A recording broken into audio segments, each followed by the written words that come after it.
there's just so much. You're listening to a Mamma Mia podcast.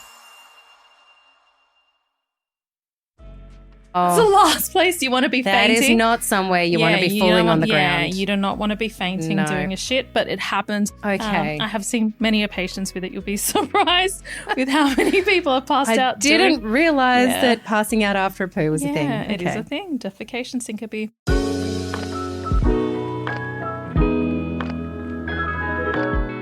Hello there, Australian women. Welcome to your full body health check. This is your summer series of Well. I'm Claire Murphy. And I'm Dr Mariam, and I'll be due next month. Oh my God, that baby is coming. I can't wait. Are we allowed to tell people what you're having? Yeah, I'm having a girl. How exciting. I know, I'm a little girl to add to those two little boys. How are they going to be good big brothers, you think? They better be. They better be. You better train them good. Yeah.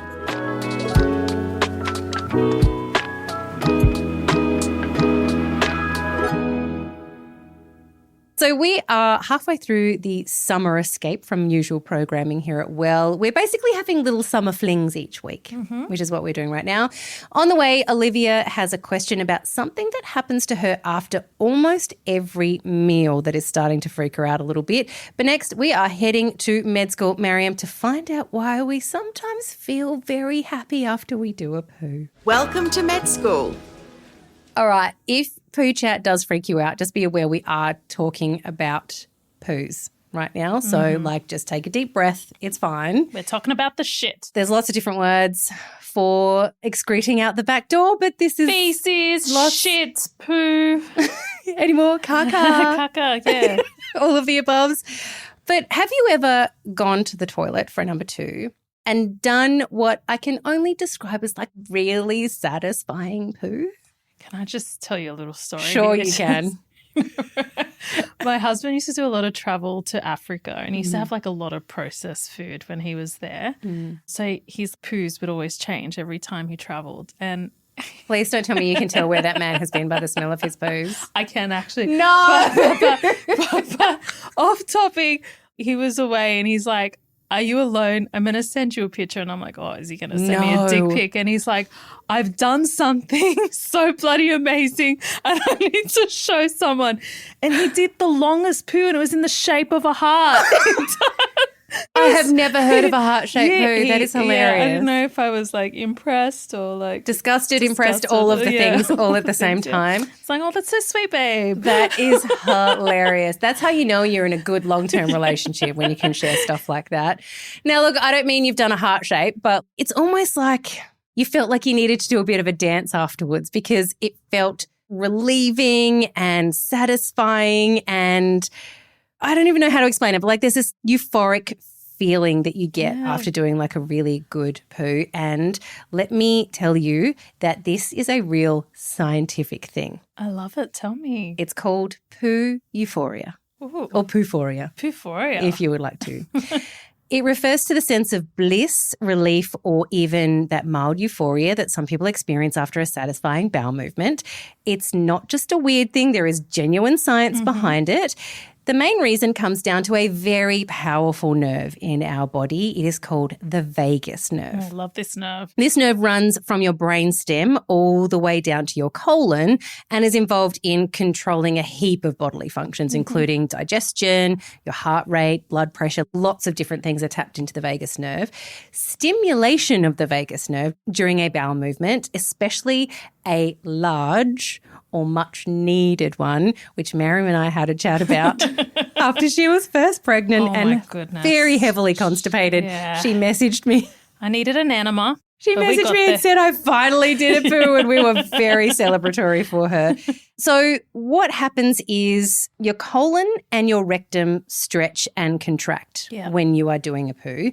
And when you finally release it, this process stimulates the vagus nerve, and then that causes a cascade of different effects. So it lowers your heart rate, it reduces your blood pressure, and sometimes brings on feelings of relaxation or even euphoria. This physical sense of bliss can also be linked to why some people feel lightheaded or tingly after pooping. So it's like a reward. It's like a little reward for a job well done. And it is not just humans that experience this. Yep. And you would have noticed this if you have a pet at home. So I have a dog. You go out in the morning, she does her first poo of the day and then gets the zoomies. Runs all over the yard, is doing like full leaps over the deck. I like love it. that is your dog. And I don't know if cats do it, but dogs definitely do get poo euphoria. So it's like a poo orgasm, essentially. Kind of, yeah. Essentially, it's sort of a similar thing. So, so when you pass that solid stool, the vagus nerve you mentioned, that long, we call it the rest and digest superstar, it gets this gentle wake up. But there are other factors at play as well. At the same time, the pudendal nerve, which handles a fair bit of your pelvic and sphincter sensation, gives you a subtle tingle of relief. Ooh. Yeah. And this is the unsung hero behind the physical sense of, yep, that's just what I needed. And there's more. Your gut literally throws a mini celebration by releasing neurotransmitters. So like serotonin, endorphins, and even a little dopamine, giving you that feel So you get a good little it's a happy party. chemical after a poo. But a cheeky PSA. If that sense of bliss turns into real lightheadedness, don't push too hard as you might be flirting with defecation syncope. What? I've seen that? patients with that where you're so relaxed or you're pushing so hard that it causes a faint. That's the last place you want to be fainting. That is not somewhere you want to be falling on the ground. Yeah, you do not want to be fainting doing a shit, but it happens. I have seen Wow. people with defecation syncope, and if that is happening or happening often, please do see your GP. Okay. I have seen many patients with it. You'll be surprised with how many people have passed out. I didn't realise Yeah. that passing out after a poo was a thing. Yeah, it is a thing, defecation syncope. But anyway. You also told us about something, this was ages back, I can't remember what we were talking about, but there is a word in Arabic you were telling us that if you get this sensation before you do a poo, you should get a colonoscopy. Can you explain that? So the word is maghas. Yeah, so for my Arabic listeners, I know you know what this word means. If you're experiencing maghas, you need to see a doctor. Okay. I don't know what that means because there's no real translation into English. There is no real translation, but I'm going to try to explain this. So when you get maghas, you get this sudden urge to like shit. You could be driving or... So it comes on like out of the blue. It just comes on suddenly. For some people, they'll get like pins and needles or like goosebumps yeah. and they're like, holy shit, I need the toilet. I've definitely had that like when I've had food poisoning. Yeah. And you'll be like, I've got maghas. And the only way to relieve it is to do a number 2. A number 2 or a number 3? No, a number 3 sometimes. Okay. Who knows what comes out, but a whole heap comes out and then it's pretty much relieved. That is not normal. So if you have maghas, please see your doctor. Okay. You need a colonoscopy. There you go. We have a cultural lesson and a medical lesson all wrapped up into one. This is the end of Poo Chat, I promise. So much is going on down there. Yeah. We just don't know, and please try not to pass out after having a poo. It is quick consult time next. It is your time to shine, Dr. Mariam. This one's about a common issue that many of us experience, especially during the holiday season.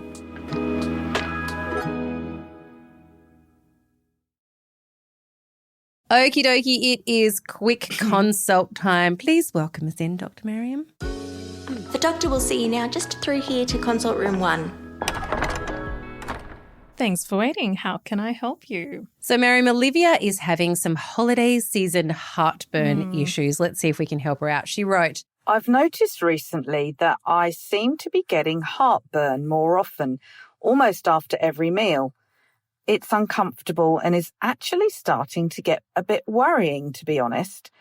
It seems to get even worse over the Christmas break. Even though I make a conscious effort not to go overboard with the amount of food I'm eating, is it normal for heartburn to flare up more during the holidays, especially if you're trying to be careful?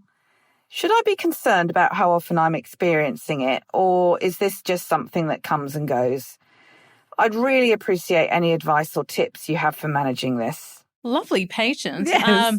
So first up, frequent heartburn isn't uncommon. In fact, about 1 in 5 Aussies will encounter reflux or heartburn symptoms, loaning itself to what is medically known as GORD or gastroesophageal reflux disease when it's twice a week or more. Feeling it more during the holidays, that's totally normal. Festive seasons are notorious for richer foods, larger portions, higher stress levels, being around family, and sometimes disruptions to our usual routines are all prime conditions for reflux flare-ups. So you think creamy sauces, fried foods, alcohol, caffeine. And the cheeky late night meals right before bed. Mm-hmm. And they all relax that valve between the stomach and the esophagus, giving the acid the perfect opportunity to sneak up. Work its way back up again. So here's how you can manage and ease it, holiday season or not. So we want smaller, frequent meals, chewing well and eating slowly. Okay, not scoffing. Got it. Watch your triggers. Like common culprits include fatty or spicy foods, chocolate, citrus, tomatoes, mint, caffeine, alcohol, and fizzy drinks. It's all the good stuff. And don't lie down right after you've had something to eat. Ideally, wait at least 3 hours before bedtime. Elevate the head of your bed. That can also make a big difference. Enjoy gentle movement after you've had a feast. So go for a short walk after meals. That will help your stomach empty faster. Manage stress. Avoid tight clothes. We know during this period, people love to dress in those tight wear. My clothes also seem to get a little tighter around this time of year. I don't know what that's all about. Yeah, just upsize over this period. And stay hydrated. We know that weight can also impact reflux symptoms, and we know like even a small reduction in weight can reduce pressure in the abdominal cavity, which can improve reflux symptoms. For immediate relief, there's over-the-counter options like antacid or acid reducers, which are fine to use, but it's important to chat with your GP or pharmacist about the right ones and how long to use them. But if you feel like it's happening more frequently, more intensely, or it's associated with other symptoms, I would really recommend seeing a doctor for review. Persistent reflux left unmanaged can potentially cause complications over time, and sometimes it can be the first sign for something more sinister as well. Yeah. I think the lesson here is like when we get to this time of year and everyone's chucking parties and you are drinking and you're eating hors d'oeuvres and whatever else, it's like as much as it is a bit Debbie Downer, sometimes you do just have to kind of stick to your usual breakfast, lunch regime. As much as you can. We always say it's the season that we get heartburn and gout flare presentations.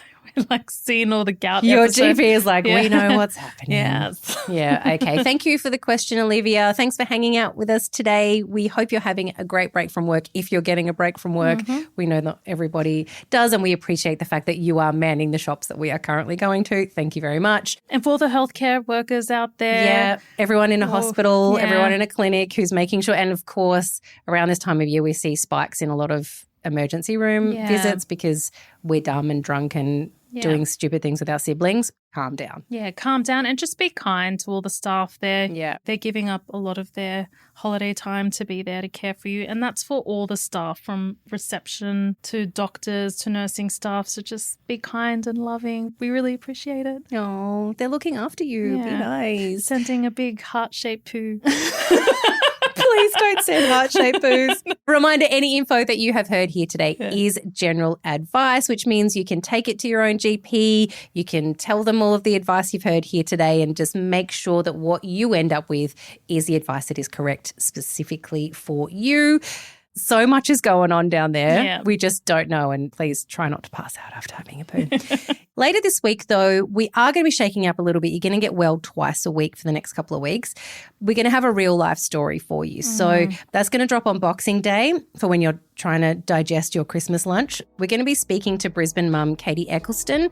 Her son Tom was kept alive by a Berlin heart as a baby, and then after 5 months on that machine, he finally received a life-saving heart transplant. Wow. So today he's 8 years old, he's thriving. It's such an incredible story to help us kind of wrap up 2025 on a real positive note about how we can help others and how others have taken those situations that seem really dire and just thrive after it. Looking forward to it. Yeah, it's going to be amazing. So we'll catch you for your appointment a little bit later on in the week. Bye-bye. Well is produced by me, Claire Murphy, and our senior producer, Sally Best, with audio production by Scott Stronach, video production by Julian Rosario, and social production by Ellie Moore.